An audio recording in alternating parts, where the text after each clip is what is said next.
15 വർഷമായി. രണ്ടും ദൈവത്തിൻ്റെ അനുഗ്രഹമാണെന്ന് പറയാം. എൻ്റെ നാട്ടുകാരും എൻ്റെ അമ്മയും അച്ഛനും ജീവിതത്തിൽ ഒരുപാട് പ്രോത്സാഹനവും പ്രാർത്ഥനയും തന്ന് അനുഗ്രഹിച്ചതുകൊണ്ട് ഇപ്പോൾ ഈ നിലയിൽ എത്താൻ പറ്റി. ജീവിതത്തിൽ ഒരുപാട് അച്ചീവ്മെൻറ്റ്സ്, അതായത് സമ്മാനത്തിലായാലും ഒരുപാട് സ്റ്റേജ് ഷോസ് ചെയ്യാൻ പറ്റി, ഒരുപാട് നാഷണൽ അവാർഡ്സ് പെയിൻറ്റിങ്സിൽ നേടാൻ പറ്റി. ഒക്കെ എൻ്റെ അച്ഛൻ്റെയും അമ്മയുടെയും പ്രോത്സാഹനവും പ്രാർത്ഥനയും കൊണ്ടാവാം. ഇപ്പോൾ ഇവിടെ ഫൈൻ ആർട്സ് കോളേജിൽ പെയിൻറ്റിങ് ഒരു പ്രൊഫഷനായി ജീവിതത്തിൽ കൊണ്ടു നടക്കാൻ വേണ്ടിയിട്ട് ഇവിടെ ഫൈൻ ആർട്സ് കോളേജിൽ എത്തിയിരിക്കുന്നു.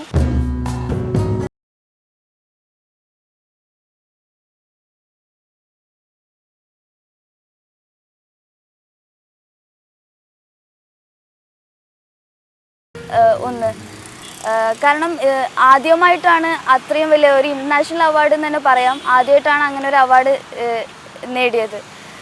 ഒരു പ്രകൃതിയോട് ചേർന്ന് നടക്കുന്ന ഒരു ഇൻ്റർനാഷണൽ ക്ലബ്ബാണ് ഓയിസ്ക ഇൻ്റർനാഷണൽ. അതിനുശേഷം എനിക്ക് അതുപോലെ നല്ലൊരു അവാർഡായി തോന്നിയത് നാഷണൽ എർത്ത് സയൻസ് മിനിസ്ട്രിയുടെ അവാർഡാണ്. നാഷണൽ ലെവലിൽ പോസ്റ്റർ കളർ കോമ്പറ്റീഷന് ഫസ്റ്റ് നേടിയിട്ടുണ്ട്. അപ്ലൈഡ് ആർട്സ് ഞാൻ ഒരു പ്രൊഫഷനായി തിരഞ്ഞെടുക്കാൻ കാരണം പെയിൻറ്റിങ്സ് ഞാൻ ചെയ്യുന്നുണ്ട്, ഡാൻസും കൂടെ തന്നെയുണ്ട്.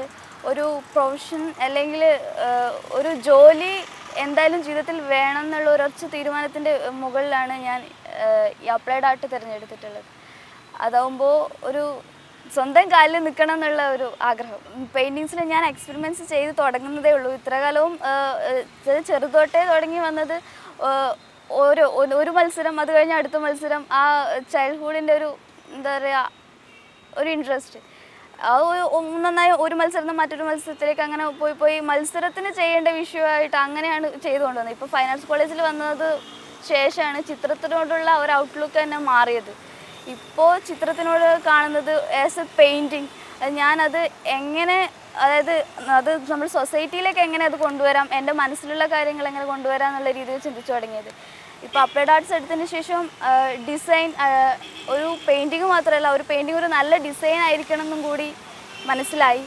പിന്നെ ഇപ്പോൾ ഞാൻ എക്സ്പെരിമെൻറ്റ് ചെയ്ത് തുടങ്ങുന്നത്, അതായത് മറ്റൊരേതെങ്കിലും ഒരു വിഷയത്തിലേക്ക് പോകാതെ തന്നെ നൃത്തവുമായിട്ട് എങ്ങനെ റിലേറ്റ് ചെയ്ത് ചെയ്യാം എന്ന് വെച്ചാൽ ഒരു പെയിൻറ്റിങ്ങിൻ്റെ സീരീസ് തന്നെ. അതായത് എൻ്റെ ഇഷ്ടപ്പെട്ട കളർ എന്ന് പറയുന്നത് ബ്ലാക്ക് ആൻഡ് റെഡ് കോമ്പിനേഷനാണ്. അതിൽ ഒരു തീയിൻ്റെ ഒരു അറ്റ്മോസ്ഫിയറിൽ നൃത്തം ചെയ്യുമ്പോൾ ഉണ്ടാകുന്ന ഒരു മാനസികമായ ഒരു വികാരവും അതല്ലാതെ തന്നെ ഒരു നൃത്തം ചെയ്യുമ്പോൾ നമുക്ക് എത്രമാത്രം അതിൽ നിന്നും സംതൃപ്തിയും ഒക്കെ കിട്ടുന്നുണ്ട്. അത് ജനങ്ങളിലേക്ക് അതിൻ്റെ ഒരു വികാരം എങ്ങനെ അറിയിക്കണം എന്നുള്ളത് കൂടി അതങ്ങനെ ചെയ്തിട്ട് ഞാൻ ഇതുവരെ കണ്ടിട്ടില്ലാരും. അപ്പോഴുള്ള ഒരു മനസ്സിൻ്റെ ഒരു ഫീലിംഗ് അത് ആൾക്കാരിലേക്ക് എത്തിക്കണം എന്ന് എനിക്കൊരാഗ്രഹമുണ്ട്. ഫൈൻ ആർട്സ് കോളേജിൽ നിന്ന് ഞാൻ നാട്ടിലെത്തുന്ന പറയുമ്പോൾ ഒരു നൃത്തവേദി എന്തായാലും എനിക്ക് വേണ്ടി കാത്തിരിക്കേണ്ടാവും. ഇപ്പോൾ ഓണത്തിന് പോയപ്പോൾ ഒരു വേദി ചെയ്തു, അതുപോലെ ഇപ്പോൾ ന്യൂ ഇയറിന് പോയപ്പോഴും 2 ഡാൻസ് പ്രോഗ്രാം ഉണ്ടായിരുന്നു. നേരത്തെ വിളിച്ച് അന്വേഷിക്കും വരുന്നുണ്ടോ, അപ്പോൾ ആ സമയത്ത് ഒരു പ്രോഗ്രാമൊക്കെ ചെയ്യും. അതുപോലെ തന്നെ പെയിൻറ്റിങ് എക്സിബിഷൻ ഉണ്ടായിരുന്നു ഇപ്പോൾ നാട്ടിൽ പോയപ്പോൾ. മോർ ദാൻ 10 പെയിൻറ്റിങ്സ് ഒരു സീരീസ് ആയിട്ടാണ് ഞാൻ വിചാരിക്കുന്നത്. അതായത് നമ്മൾ ടൈറ്റിലൊന്നും ഞാൻ ഉദ്ദേശിച്ചിട്ടില്ല, അത് ത്രൂ ഔട്ട് എല്ലാത്തിലും സെയിം കളർ കോമ്പിനേഷൻ വെച്ചിട്ട്, അതായത് ഇപ്പോൾ തന്നെ നൃത്തത്തിൽ നമ്മൾ പറയുമല്ലോ നവരസങ്ങൾ, അതായത് ഭയാനകം, ബീഭത്സം, ഓരോ ഭാവങ്ങളും കൊണ്ടുവരണം. അതിൽ കൂടെ തന്നെ ആ ഭാവങ്ങളിൽ തന്നെ ഒതുങ്ങി നിൽക്കാതെ അതിൽ നിന്ന് എന്തെങ്കിലും ഒരു ലെസൺ എന്നല്ല, എന്തെങ്കിലും ഒന്ന് അത് കാണുന്നവർക്ക് എന്തെങ്കിലും ഒന്ന് ക്യാപ്ചർ ചെയ്യാൻ പറ്റണം എന്നുള്ള രീതിയിലാണ് വിചാരിക്കുന്നത് ചെയ്യാൻ. കൂടാതെ ഒരു ക്ലാസിക്കൽ ടച്ച് ത്രൂ ഔട്ട്. ഞാൻ ചെയ്യുന്നത് ഭരതനാട്യം, കുച്ചിപ്പുടിയും വെസ്റ്റേണും ചെയ്യുന്നുണ്ട്, വെസ്റ്റേൺ സൽസ ഒക്കെ ചെയ്യുന്നുണ്ട്. പക്ഷെ കൂടുതൽ ചെറുതു മുതലേ ക്ലാസിക്കലിനോടാണ് താല്പര്യം. അപ്പോൾ ആ classical touch through out feel ചെയ്യാൻ വേണ്ടി ഒരു രാജാരി വർമ്മ ലൈറ്റ് ആൻഡ് ഷെയ്ഡ് എന്ന് വേണമെങ്കിൽ പറയാം. അതിൻ്റെ ഒരു ക്രാഫ്റ്റും കളർ കോമ്പിനേഷനും കുറച്ചും കൂടി റിയലിസത്തോടെ ചേർന്ന് നടക്കുന്ന രീതിയിൽ ചെയ്യണമെന്നാണ് താല്പര്യം.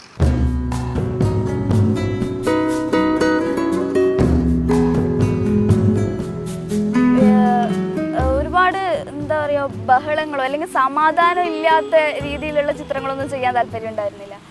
ചെയ്യുന്നതൊക്കെ ഒരു സമാധാനം അല്ലെങ്കിൽ ഒരു പച്ച കലർന്ന ചിത്രങ്ങൾ. പിന്നെ അത് പച്ചയിൽ നിന്നും വിട്ട് ഞാൻ നിൽക്കുന്നുണ്ട്. പച്ചയിൽ നിന്നും നമ്മൾ ലാൻഡ്സ്കേപ്പ്, കാട്, പ്രകൃതി അങ്ങനെയുള്ള കാര്യങ്ങളൊക്കെയാണ് കൂടുതൽ ചെയ്യാൻ താല്പര്യം. അതിൽ നിന്ന് വിട്ടുമാറി ചെയ്യുന്നത് ഇതാണ്, ഇങ്ങനെ ക്ലാസിക്കൽ സ്റ്റൈലും റെഡും ബ്ലാക്കും കോമ്പിനേഷനുള്ള ഒരു ഇരുട്ടിൽ നമ്മളൊരു നൃത്തം ചെയ്യുന്ന ഒരു കുട്ടി വന്ന് നിൽക്കുന്നുണ്ടെങ്കിൽ അതിന് എത്രമാത്രം ആ ഇരുട്ടിൽ പ്രകാശം നൽകാൻ പറ്റും എന്നുള്ളൊരു ഫീലിംഗ്.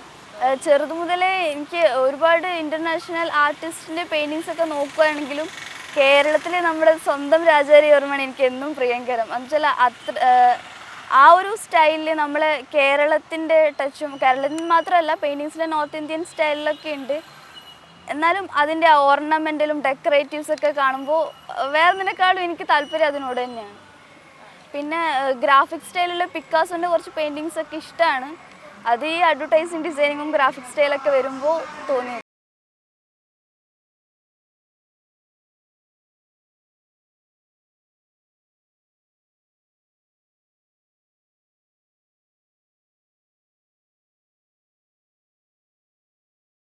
വീഡിയോ ഞാൻ ചെയ്യാറുണ്ട്. കൂടുതൽ താല്പര്യം അക്രിലിക്കിൽ ചെയ്യാനാണ്. അക്രിലിക് എന്ന് പറയുമ്പോൾ കുറച്ചും കൂടി അതാണ് കാണാനും കുറച്ചും കൂടി റിയലിസ്റ്റിക് സാധനങ്ങൾ ചെയ്യുമ്പോൾ രസമുണ്ടാവും. അക്രിലിക്കിൽ ചെയ്യുമ്പോൾ ഓയിലും രസമുണ്ടാവും, പക്ഷെ ഓയിൽ കുറച്ചുകൂടി ഡിഫറെൻ്റ് ആണ്. കാണാൻ രണ്ട് തരത്തിലാണ് ഔട്ട്പുട്ട് വരുമ്പോൾ.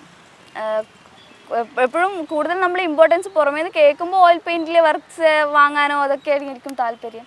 ഞാൻ ഓയിൽ പെയിൻറ്റ് ചെയ്യാറുണ്ട്, acrylic, water colour, glass painting, fabric painting ഒക്കെ ചെയ്യാറുണ്ട്. അതായത് പെയിൻറ്റിങ്സ് അറിയുന്നതായതുകൊണ്ട് നൃത്തത്തിന് അതിൽ കൂടെ കൊണ്ടുവന്നാൽ, അതായത് നൃത്തത്തിൽ കൊണ്ടുവരുന്നതിനേക്കാളും നൃത്തം ചിത്രത്തിൽ കൊണ്ടുവരുമ്പോൾ കുറച്ചും കൂടി എഫക്റ്റീവ് ആവുമെന്നല്ലേ പറഞ്ഞത്.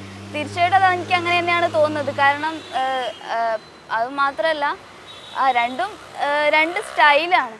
ഇപ്പോൾ നൃത്തം ഇഷ്ടപ്പെടുന്ന ഒരാൾക്ക് പെയിൻറ്റിങ്സ് താല്പര്യം തോന്നണമെന്നില്ല. ഒരാളുടെ മനസ്സ് ഓരോന്നിനോടായിരിക്കും താല്പര്യപ്പെടുന്നത്. അത് നൃത്തത്തെ കൊണ്ടുവരാൻ ഒരു മീഡിയ ആയിട്ട് ഞാൻ പെയിൻറ്റിങ്ങിനെ ചൂസ് ചെയ്യുന്നില്ല. പക്ഷെ ഞാൻ പെയിൻറ്റിങ് എടുക്കുന്നതുകൊണ്ട് അതിന് എൻ്റെ ഫേവറേറ്റ് സബ്ജക്റ്റ് തന്നെ ഞാൻ ചെയ്യുമ്പോൾ കുറച്ചും കൂടി ആത്മാർത്ഥതയും ഡെഡിക്കേഷൻ ഉണ്ടാകുന്നുള്ളതുകൊണ്ടാണ് നൃത്തം ഞാനൊരു സബ്ജക്റ്റായിട്ട് തിരഞ്ഞെടുത്തത്. പിന്നെ ഇവിടെ ഇപ്പം ഞാൻ പെയിൻറ്റിങ്സ് തന്നെയാണ് ഇമ്പോർട്ടൻ്റായി ചെയ്ത് നടക്കുന്നത്. അപ്പോൾ എനിക്ക് എൻ്റെ ജീവിതത്തോട് അലിഞ്ഞ് ചേർന്ന് നിൽക്കുന്ന ആ നൃത്തം എന്നുള്ളത് എൻ്റെ നിന്ന് പോവാതിരിക്കാൻ വേണ്ടിയിട്ട് എപ്പോഴും കൂടെ കൊണ്ടുനടക്കാൻ വേണ്ടിയുള്ള ഒരു ഇൻട്രസ്റ്റ് കൂടി ഉണ്ട് അതിനകത്ത്. ഫൈൻ ആർട്സ് കോളേജിലേക്ക് ഞാൻ വന്നത് ഒരുപാട് യുവജനോത്സവ വേദികളും അവിടുന്ന് കണ്ട ഒരുപാട് ടീച്ചേഴ്സൊക്കെയാണ് ഇവിടെ ഫൈൻ ആർട്സിലേക്ക്. ഏതാണ്ട് ഞാൻ 5th പഠിക്കുമ്പോൾ തന്നെ ഫൈൻ ആർട്സ് കോളേജിനെ കുറിച്ച് എനിക്ക് അറിയായിരുന്നു. അപ്പോൾ തന്നെ ഈ എൻജിനീയറിങ്, മെഡിസിനൊക്കെ കേട്ട് അതിനോടൊരു താല്പര്യം ഇല്ലാതായി. എനിക്ക് എൻ്റെ ഒരു ഫീൽഡിലേക്ക് തന്നെ വരണം എന്നുള്ള ആഗ്രഹം 5th മുതലേ ഉണ്ടായിരുന്നു. അങ്ങനെ അപ്പോഴേക്കുള്ള ഒരു ഡിസയർ ഞാൻ 12th വരെ കൊണ്ടുവന്നു. എനിക്ക് അപ്പോൾ തന്നെ ഫൈൻ ആർട്സിലോട്ട് കയറാനും പറ്റി. കയറി കഴിയുമ്പോൾ അപ്പോഴെനിക്ക് അഡ്വർടൈസിങ് ഡിസൈൻ പഠിക്കണം, ഗ്രാഫിക് ഡിസൈൻ പഠിക്കണം, അങ്ങനെയൊന്നും താല്പര്യമൊന്നും ഉണ്ടായിരുന്നില്ല. ഇവിടെ വന്നു ചിത്രകല പഠിക്കണം എന്നുള്ള ഒറ്റ ലക്ഷ്യം കൊണ്ട് വന്നതാണ്. ഇവിടെ എത്തുമ്പോഴാണ് പെയിൻറ്റിങ് ഞാൻ ചെയ്യുന്നുണ്ട്, അത് കൂടെ തന്നെ ഈ നൃത്തം കൊണ്ടുപോകുന്ന പോലെ തന്നെ അങ്ങ് കൊണ്ടുപോകാൻ പറ്റുന്ന ഒരു ഉറപ്പുണ്ട്. അതുകൊണ്ട് തന്നെ ഒരു കരിയർ ജീവിതത്തിൽ വേണമെന്നുള്ളതുകൊണ്ട് അതിന് കൂടുതൽ സഹായകമാവുന്നത് അപ്ലൈഡ് ആർട്സ് ആണെന്ന് തോന്നി. അങ്ങനെ അപ്ലൈഡ് ആർട്സ് എടുത്തപ്പോഴേക്കും അതിനൊരു കൂടുതൽ താല്പര്യം അതിനകത്തേക്ക്. അത് എന്തൊക്കെയാണെന്ന് കാരണം ഇവിടെ തിയറി ഒന്നും അങ്ങനെ ഭയങ്കരമായിട്ട് ക്ലാസ് എടുത്തു തരുന്നതിനേക്കാളും നമ്മൾ തന്നെ ലൈബ്രറിയിൽ നിന്ന് വായിച്ചിട്ടൊക്കെ മനസ്സിലാക്കുന്ന രീതിയിലൊക്കെയാണ് ക്ലാസ് പോകുന്നത്. അപ്പോൾ താല്പര്യമുള്ളവർക്ക് നന്നായിട്ട് കയറാനുള്ളൊരു സാധ്യതയും കൂടിയാണ് ഇവിടെ വരുന്നത്. പിന്നെ അപ്ലൈഡ് ആയിട്ടുള്ള ടീച്ചേഴ്സൊക്കെ ഒരുപാട് നോളജുള്ള, അത്രയും നമുക്ക് പറഞ്ഞു തരാനൊക്കെ ഒരുപാട് അറിയുന്നവരാണ് ഇവിടെ കോളേജിലുള്ളവർ. അപ്പോൾ അവരും നമുക്ക് പറഞ്ഞു തരില്ല, നമ്മളെ കൊണ്ട് തന്നെ ചെയ്യിപ്പിച്ചിട്ട് അതിലുള്ള കറക്ഷൻസൊക്കെ പറഞ്ഞിട്ടാണ് ക്ലാസ് എടുക്കുന്നത്. അതുകൊണ്ട് ഇപ്പോൾ അഡ്വർടൈസിങ് ഡിസൈനിൽ കാര്യമായിട്ട് വരുന്നത് ഫോട്ടോഗ്രാഫി, ഗ്രാഫിക് ഡിസൈനിങ്ങിൽ അതായത് ലോഗോ, അഡ്വർടൈസ്മെൻറ്റ്സ്, ക്യാമ്പയിൻസ്, ഇല്ലസ്ട്രേഷൻസ്, ഇതൊക്കെയാണ് സബ്ജക്റ്റ് വരുന്നത്. സ്ക്രീൻ പ്രിൻറ്റിങ്ങും ഉണ്ട് ഒരു സബ്ജക്റ്റായിട്ട്. പിന്നെ ഇതിൻ്റെ സ്കോപ്പ് എന്ന് വിചാരിച്ചാൽ ഇപ്പോൾ വേൾഡ് ലെവലിൽ തന്നെ ഒരുപാട് എസ്റ്റാബ്ലിഷ്ഡ് ആയിട്ടുള്ള ഒരു ഫീൽഡാണ് അഡ്വർടൈസിങ് എന്നുള്ളത്. ഏതൊരു മീഡിയ എടുത്താലും അതിന് അഡ്വർടൈസ്മെൻറ്റ്സ് ഉണ്ടാവും. അപ്പോൾ ഇതിൻ്റെ സ്കോപ്പ് എന്ന് വെച്ചാൽ അതായത് പറയാൻ പറ്റാത്ത അത്രയും വൈഡായി കിടക്കുകയാണ്. ഇത് കോഴ്സ് കഴിഞ്ഞ് ഇറങ്ങുമ്പോൾ തന്നെ ഒരുവിധം പേരൊക്കെ അഡ്വർടൈസിങ് ഫേമിൽ ജോലി നോക്കുന്നുണ്ട്. ഇനി അതിനോട് താല്പര്യം, ഇപ്പം 24 hours സിസ്റ്റത്തിന് മുന്നിൽ ഇരുന്നിട്ട് അഡ്വർടൈസിങ് ഡിസൈൻ ചെയ്യാൻ താല്പര്യമില്ലാത്തവർക്ക് അറ്റ്ലീസ്റ്റ് ഒരു ടീച്ചറായിട്ട് എങ്കിലും കയറാം, ഡ്രോയിങ് ടീച്ചറായിട്ട് അങ്ങനെ പോകണമെന്നാണെങ്കിൽ. ഏതായാലും എൻ്റെ ആഗ്രഹം അഡ്വർടൈസിങ് ഫീൽഡ് തന്നെ, അഡ്വർടൈസിങ് ഫേമിൽ തന്നെ കുറച്ച് കാലം ഞാൻ എന്തായാലും വർക്ക് ചെയ്യും. ആ ഒരു വേൾഡ് എന്തായാലും അറിയണമല്ലോ. എൻ്റെ ഡിഫറെൻറ്റ് നമ്മളിപ്പോൾ വരക്കുന്നതിനെ പോലെയല്ല, ഒരു ബിസി വേൾഡ് ആയിരിക്കും എന്തായാലും ആ ഒരു ഫേം എന്നുള്ളത്. കേരളത്തിലെ ചിത്രകല ആസ്വാദനം എന്ന് പറയുന്നത് വേൾഡ് ലെവലിൽ നിന്നും എൻറ്റയർലി ഡിഫറെൻ്റ് ആയിട്ടുള്ള ഒന്നാണ്. കാരണം കേരളത്തിലെ ആൾക്കാർ എത്ര മോസ്റ്റ് മോഡേൺ ആവാൻ ശ്രമിച്ചാലും ആ കേരളീയത എന്നുള്ളത് മനസ്സിൽ എപ്പോഴും അതുപോലെ തന്നെ ഉണ്ടാവും എന്നാണ് എൻ്റെ വിശ്വാസം. അത് എങ്ങനെ നമ്മൾ സംസാരിച്ചിട്ട്, ഇപ്പോൾ എനിക്ക് ഈശ്വര വിശ്വാസം ഇല്ല എന്ന് പറയുന്ന ഒരാൾ ഒരു അപകടം വരുമ്പോൾ ഈശ്വര എന്നെ രക്ഷിക്കണേന്ന് അറിയാതെ പറഞ്ഞു പോകുന്ന പോലെ നമ്മൾ എത്ര മോസ്റ്റ് മോഡേൺ ആവാൻ ശ്രമിച്ചാലും കേരളീയത എപ്പോഴും ഒരു കേരളത്തിലെ ഒരാളെ മനസ്സിലുണ്ടാവും, കേരളത്തിൽ ജനിച്ചു വളർന്ന ഒരാൾക്ക്. അപ്പോൾ അതിൽ ആസ്വദിക്കുന്ന സമയത്തും കൂടുതൽ